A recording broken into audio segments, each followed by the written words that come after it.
नमस्कार मित्रांनो, साधी माणसे या मालिकेच्या आजच्या भागामध्ये आपण बघणार आहोत की ते मीराचे बाबा खूपच टेन्शनमध्ये असतात. तेव्हा ते मीराला म्हणत असतात, खरंच खूप मोठी चूक केली. राज जे बोलला ना ते अगदी योग्य होतं. मला जर एवढ्या मुलांना त्यांचं सगळं काही होत नव्हतं तर एवढ्या सगळ्या मुलांना जन्म का घातला असेल मी. खरंच राज जे बोलला ना ते अगदी बरोबर बोलला, हो की नाही?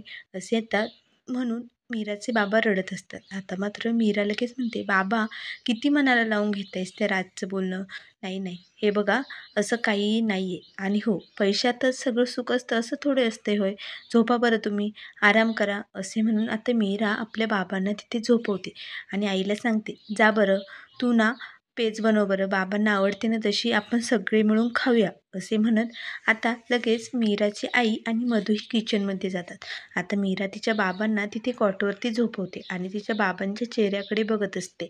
तर आता इकडे किचनमध्ये मीरा तिच्या आईजवळ बसलेली असते. अभ्यास करत असतानाच मीरा बोलते, "ए आई, उद्या ना गॅस भरावा लागेल. उद्या 4 तारीख आहे." तेवढ्यात आता तिच्या लक्षात येतं, उद्या 4 तारीख म्हणजे उद्या बाबांचा बड्डे आहे. तेव्हा आता मीरा लगेच तिच्या आईला म्हणते, "आई, तुझ्या लक्षात आहे का उद्या बाबांचा बड्डे, हो की नाही?"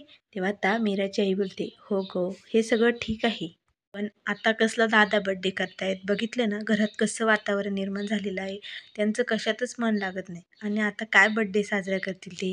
तेव्हा मीरा म्हणते, "नाही आई, जे काही होतं ना ते सगळं देव ठरवून करत असतो आणि आता हे जर आपल्याला विसरायचं असेल तर त्यासाठी देवाने आता हा दादांचा बड्डे बरोबर आणलाय, हो की नाही?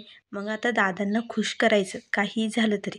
उद्या आपण मस्त बड्डे सेलिब्रेट करू." तेव्हा आता मीराची आई बोलते, "अगं पण राज तर अजूनही घरी आला नाही." तेव्हा लगेच मीरा बोलते, "अगं आई, मला माहिती राज नक्की घरी येईल. पण राजला ना आजच्या रात्रीची वेळ देऊया. बघ, उद्या बरोबर तो नीट होऊन घरी येईल आणि नाही आला तरी मी त्याला घरी घेऊन येईन." आता लगेच मधू म्हणते, "हो हो, आपण ना दादाचा बड्डे मस्त सेलिब्रेट करूया." तेव्हा मीरा म्हणते, "हो, सकाळी सकाळी ना तू अख्खं घर फुलाने सजव बरं का. मी ना बाहेर जाऊन राजला घेऊन येईन आणि केक पण घेऊन येईन." इकडे आता दुसऱ्या दिवशी सकाळी सत्या झोपलेला असतो. तेव्हा सत्याचे बाबा येतात आणि म्हणते, "अरे सत्या उठ, सत्या उठ, हे बघ तुझ्या गर्लफ्रेंडचा फोन आहे." आता मात्र हे ऐकताच सत्या लगेच उठतो आणि बाबांकडून फोन घेतो आणि म्हणतो, "हॅलो गर्लफ्रेंड, आली का तू बस स्टँडवरती? उतरली का बसमधून? लगेच घ्यायला येतो तुला." तेव्हा लगेच तिकडून सत्याची आजी बोलते, "ए मेल्या, मी फोन केल्यानंतर आजीचं आठवण येते होय?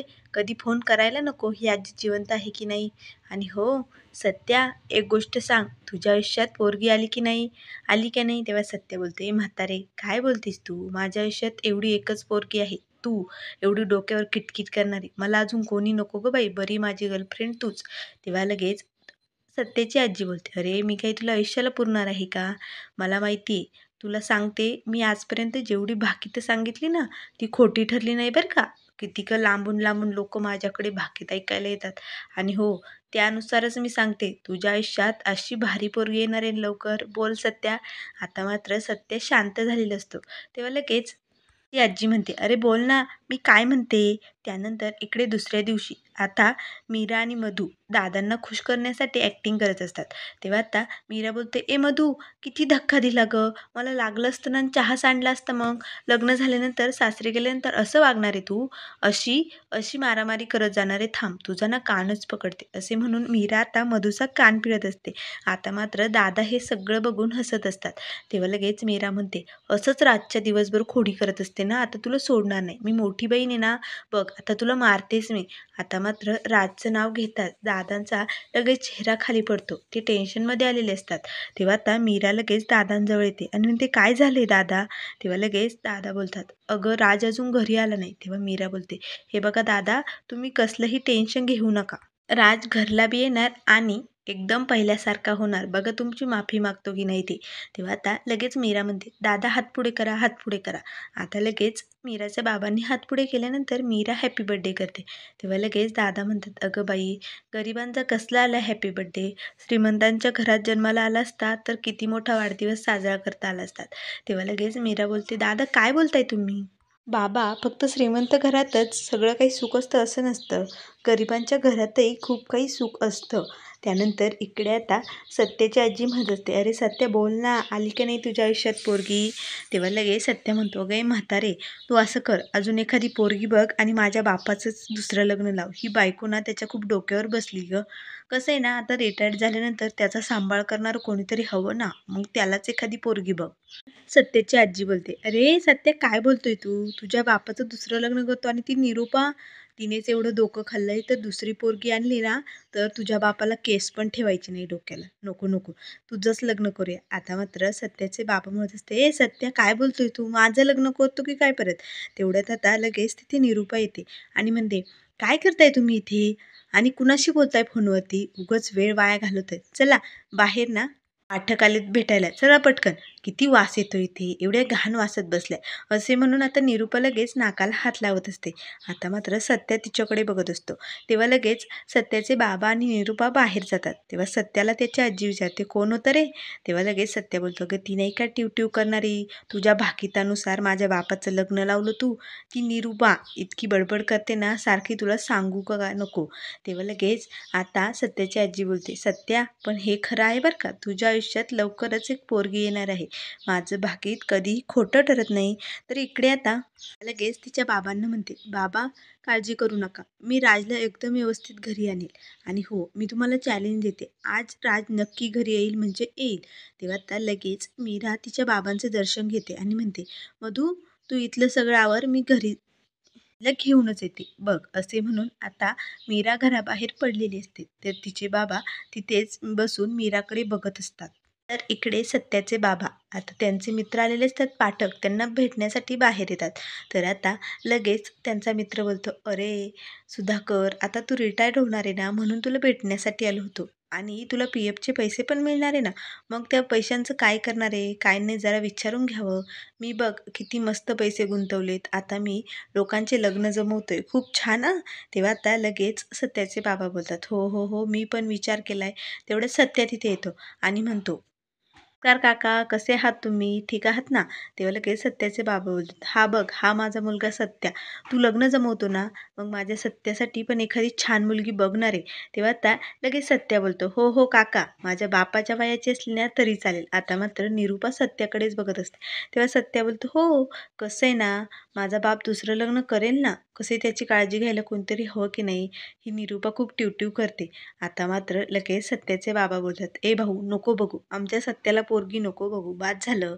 आता लगेच सत्या म्हणतो, ठीक आहे मला जायचंय, मी जातो. असे म्हणून आता लगेच त्याचे बाबाही म्हणतात, ठीक आहे तुला जायचं ना, मग मलाही तुझ्याबरोबर येऊ दे. पाठक आपण नंतर बोलूया. असे म्हणून आता ते दोघेही बाहेर जातात. तेव्हा लगेच आता निरूपा त्या पाठक भाऊंना विचारते, मग भाऊजी कसे आहात? लग्न जमवता म्हणे तुम्ही ना, मग आमच्या पंकजसाठी एखादी मुलगी बघा ना. तेव्हा आता लगेच पाठक काका बोलतात, हो का, म्हणजे तुमचा पंकज हा मोठा मुलगा आहे ना? तेव्हा लगेच निरूपा म्हणते, हो हो हो भाऊजी, आणि खरंच खूप छान हुशार आहे बरं का, दिसायला पण एकदम हिरो, आणि त्याचा खूप मोठा बिझनेस आहे. तर आता लगेच पाठक बोलतात, हो हो माहिती आहे ना मला, आत्ताच तर मी त्याला 2 BHK फ्लॅट घेऊन दिला. आता मात्र इथे निरूपाला धक्काच बसतो, पण मात्र त्यांच्यासमोर ती काही रिॲक्शन दाखवत नाही. तेव्हा लगेच निरूपा म्हणते, हो का, हो हो हो, मला बोलला होता तो आत्ता मागच, पण कुठे घेतलाय तो फ्लॅट? आता मात्र पाठक निरूपाच्या चेहऱ्याकडेच बघत असतात. त्यानंतर मीरा आता संजय पवार म्हणजेच राजचा मित्र याचा सगळीकडे शोध घेत असते. त्याचं घर नेमकं कुठे आहे, त्याच्याकडेच राज आपल्याला मिळेल असे तिला वाटत असते. त्यामुळे ती सगळीकडे आता संजयचा शोध घेत असते. तेवढ्यात आता सत्याचं लक्ष जातं. तेव्हा तो लगेच त्याच्या मित्राला बोलतो, अरे हा तर धूमकेतू आहे ना, इकडे काय करतोय धूमकेतू? तेव्हा आता लगेच मीरा ज्या बाबांना विचारत असते त्या बाबांना सत्या आवाज देतो आणि विचारतो, काका काय म्हणत होती ती मुलगी? तेव्हा लगेच ते काका बोलतात, अरे तिच्या भावाचा काहीतरी मॅटर आहे, कोण संजय पवार, कुठे राहतो विचारत होती. तेव्हा लगेच आता सत्याचा मित्र बोलतो, हे सत्याचा तुला काय करायचंय, त्या पोरीच्या मागं नको जाऊ बरं का आता. मग सत्य म्हणतो, तू थांब इथेच, मी जाऊन येतो. सत्य आता लगेच कानात हेडफोन घालतो आणि मीराच्या पाठीमागे उभे राहून मीराची ओढणी त्याच्या ब्रासलेटमध्ये गुंतवतो आणि मीराला आता ओढत ओढत घेऊन चाललेला असतो. तेव्हा मीरा म्हणत असते, अहो थांबा, माझी ओढणी अडकली, फाटेल ती, अहो थांबा ऐका. आता मात्र सत्य आहे हे समजताच मीरा लगेच म्हणते, गुंडा तू, दाढीवाल्या, थांब थांब हां, थांब ऐक. आता मात्र सत्य थांबायला तयारच नसतो. कारण तो मीराला आता संजयच्या घरी घेऊन चाललेला असतो. तेवढ्यात आता तो थांबतो आणि म्हणतो, "सॉरी, सॉरी, सॉरी. तुमची ओढणी माझ्या हातात कधी अडकली मला काही कळलंच नाही. मला खरंच ऐकू आलं नाही हां." तेव्हा लगेच मीरा म्हणते, "गप्प बस तू. तू ना तुला सोडणार नाही मी. सोड ती माझी ओढणी तुझ्या ब्रासलेटमध्ये अडकली." तेवढ्यात आता मीराचं लगेच समोरच राज आणि संजय उभे असतात. तिकडे लक्ष जातं. तेव्हा आता मीरा लगेच राजकडे येते. आता सत्या तिथून निघून जातो. तेव्हा लगेच राजला म्हणते, "राज, तू इकडे काय करतोय? तुला किती वेळा सांगितलं या संजयबरोबर मैत्री ठेवू नको म्हणून." तेव्हा आता लगेच राज म्हणतो, "ताई, तू इथे कशाला आली?" मीरा बोलते, "या राज राज, तुला किती वेळा सांगितलं या संजयमुळेच तू गाडी चोरली आणि आता याच्या संगत ठेवू नको. दादांचा तरी विचार कर." तेव्हा आता लगेच संजय बोलतो, "ताई, मी काहीच केलं नाही. मी नाही सांगितलं त्याला बाईक चोरायला." तेव्हा राज म्हणतो, "संजय जाऊ देणार आहे. आपली फ्रेंडशिप यांना काय करणार?" तेव्हा आता मीरा बोलते, "हे बघ राज, घरी चल. दादा खूप वाट बघायले. चल बरं पटकन." आता मात्र सर्व आजूबाजूची मंडळी त्या दोघांचं बोलणं ऐकत असतात. तेव्हा राज म्हणतो, "नाही, नाही, मला नाही यायचं त्या गरीब घरात. काय आहे त्या घरात? फक्त वरण-भात आणि पेज. दुसरं काय मिळतं? मला त्या घरात पाऊलसुद्धा टाकायचं नाही आणि जरी यायचं असेल तर मी माझ्या मनाने येईल. त्यामुळे ताई, तू इथून जा." आता मात्र सर्वांसमोर हा सगळा तमाशा मांडलेला बघून मीरा राजला बोलते, "राज, आजूबाजूचे सर्व लोक ऐकतायत, चल घरी." पण मात्र मीराचं राज काही ऐकत नाही. त्यानंतर मित्रांनो, पुढील भागामध्ये आपल्याला बघायला मिळेल, इथे रात्री राज खूपच दारू पिऊन घरी आलेला असतो. आता मात्र तो मीराकडे जेवण मागत असतो. तेव्हा मीरा तांदळाची बनवलेली पेज राजला जेवायला देते. तेव्हा राज लगेच ताट लोटून देतो आणि म्हणतो, ही पेज खाऊ मी?